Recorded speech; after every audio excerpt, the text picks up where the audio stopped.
Құрметтелі көрмен, осындай әуез дәнме бағдарламамыз ары қарай жалғастырамыз. Енді жаңа ғана өздеріңізге уәде еткендей алыстан келіп отырған, бірақ әріптесім айтып өткендей қазір бізге жерлес болып қалған шетелдік азамат.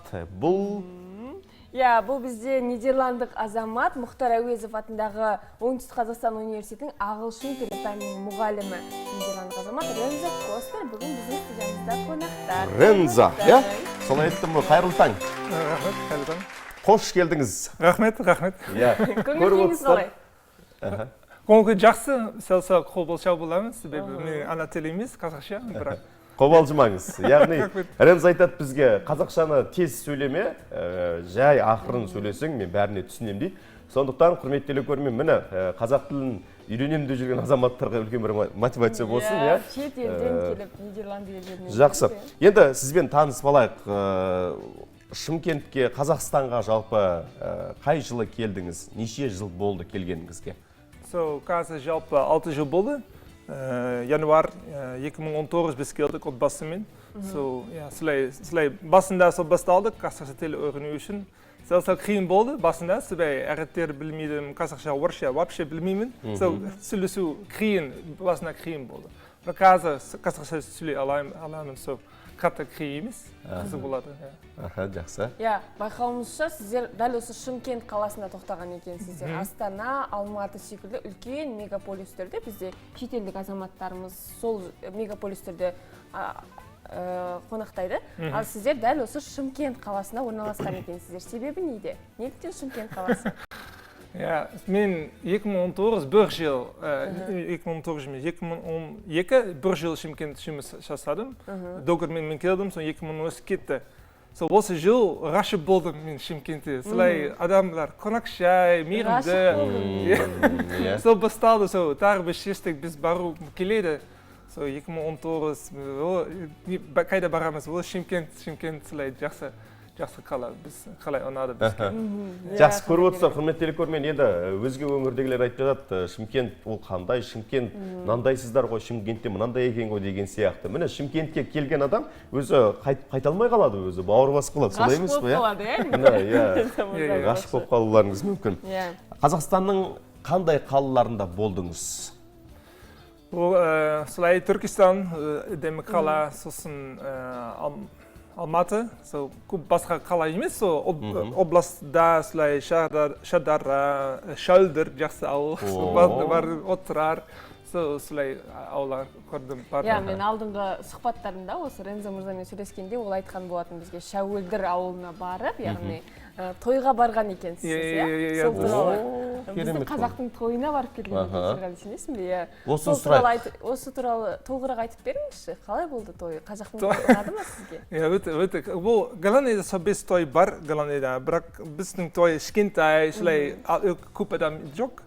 Сосын қазақ тойдар көп адам көп телек айтар, сол маған өте қызық, телек көп, солай адам. Нидерландыда да бесік той бар.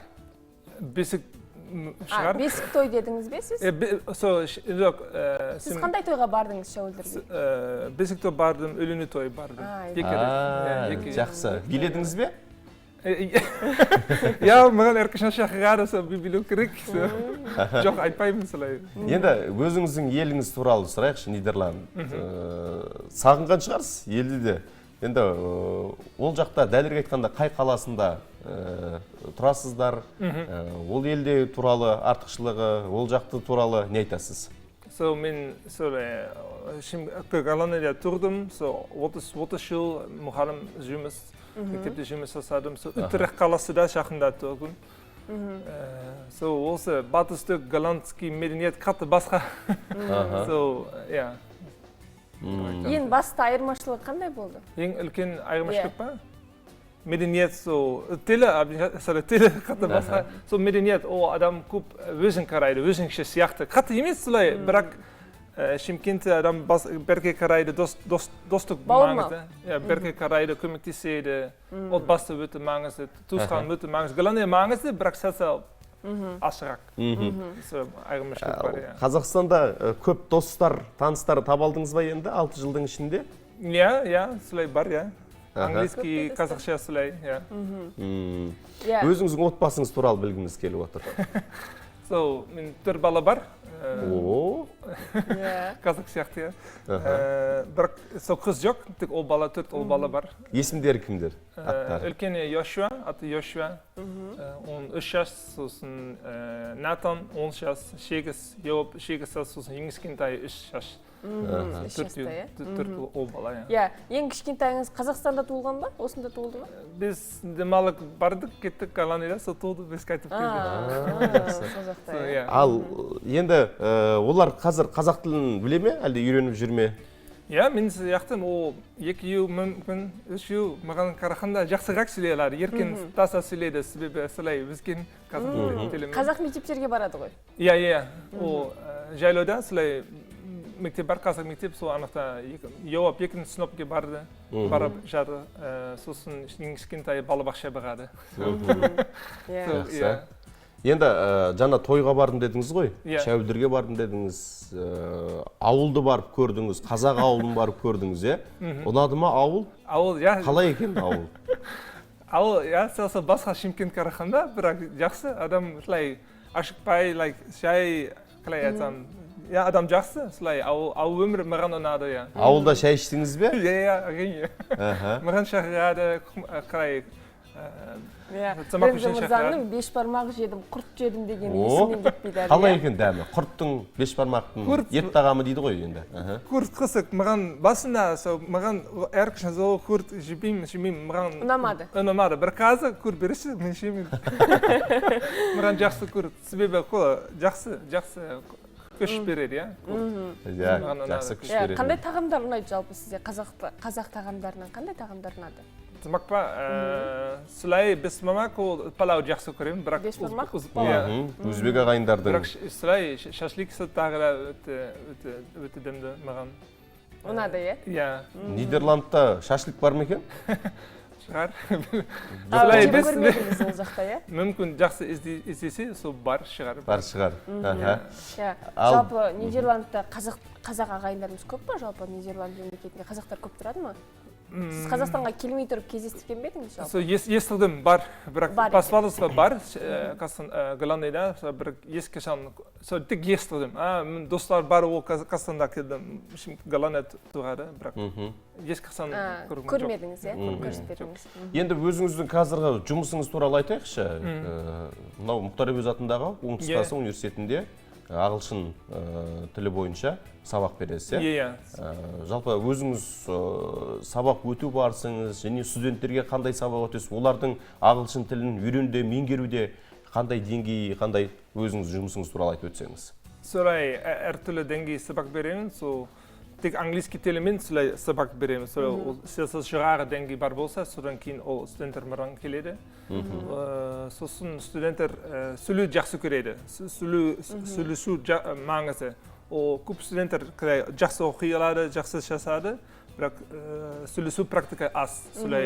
Ренци шетел адам сесі, сөйлесу практикасы саймыз маңызы деп айтты. Көп сөйлесем бірге әртүрлі жағдаймен сөздер қолдану үшін. Менің өзімде осы Рензо мырзамен сондай сөйлесу бір клубында арнайы танысқан болатынбыз. Жақсы, иә.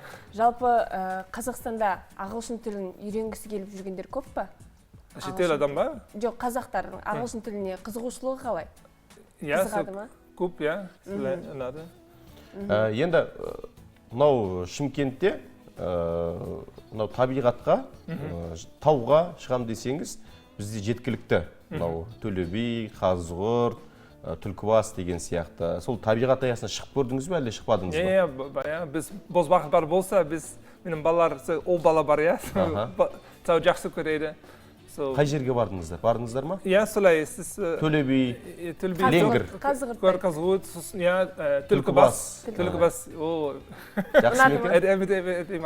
Кішкентай Швейцария дейді, Түлкібас, солай. Иә. Басқа қала туғым керек болса, Түлкібаста туғамын. Жақсы, енді жоспарыңыз қандай? 6 жыл болды Қазақстанда, Шымкентте тұрып атқаныңызға. Алда енді неше жыл тұрам деп жоспарлап отырсыз, әлде осы жерде бір жола қаласыз ба? Я қазір жер үй сатып алдым. Сол жер үйде тұрамын. Жер үйде тұрасыз ба қазір? О, жақсы. Өзіңіз сатып алдыңыз ғой яғни. Тапшам бар. Солай өмір ұнады маған. Бірақ білмеймін, Құдай біледі. Әзірге барлығы дұрыс, жақсы, Қазақстан ұнап отыр сізге Шымкент, иә? Балаларыма ыңғайлы. Ыңғайлы. Балаларыңыз қайтып Нидерландыға елге қайтамыз демей ме? Әзірге олай деп жатқан жоқ па? Ол көңіл күй байланысты, көңіл күй жақсы емес болса, папа Голландияға барым келеді. Әйеліңіздің тарапынан ше, келіншегіңіздің тарапынан ондай сұраныстар жоқ па? Қайтайық. Сол өмір қазір жақсы, бір ана-зона 6 жыл бойынша 2 рет бардым Голландияда. Біз Голландия болса, Шымкент сағынамыз. Шымкент болса, Голландия сағынамыз. Қайсы дұрыс?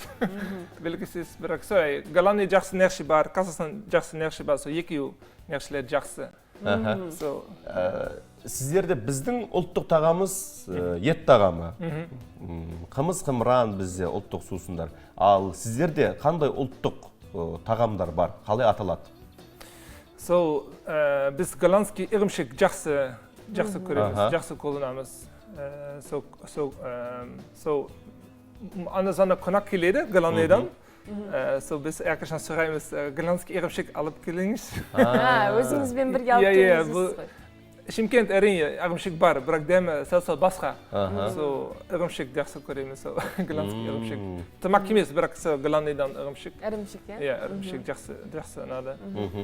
Сіздердің біздің климаттық жағдай ұқсастық бар ғой, ол жақ? Голландия қатты басқа, солай қазір -10, иә? Иә, шамамен солай. Иә, бірақ Голландия бір апта мүмкін -3. Солай жазда мүмкін ең жоғары градус мүмкін 30-32 Голландияда. Шымкент басқа, иә? Жақсы. Қатты басқа, иә. Енді сізді көшеде көріп қалған азаматтар, қазақтар қауымы сізге қай тілде сөйлеп жатады? Көшеде ме? Иә, көшеде көрген. Сауда жасайсыз, супермаркеттерге барасыз. Ол, иә, қазақша, тек қазақша. Таң қалып жата ма бәрі? Әрқашан.